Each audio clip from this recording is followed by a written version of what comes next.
What's up mga homies? So kung may ito nyo sa likod ko, may panibago na naman tayong project.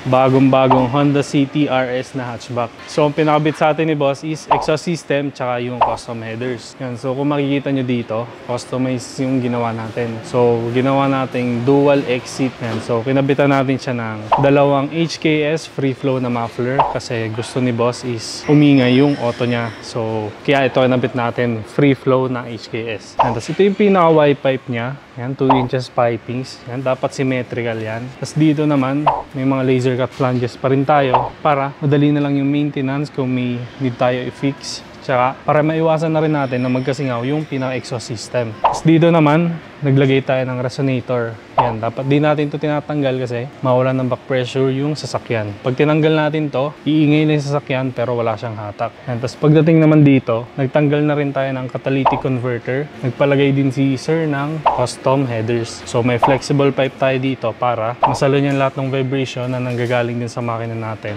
Para hindi masira yung mounting ng sa headers. So yan mga homies, painggan natin na magiging tunog nito.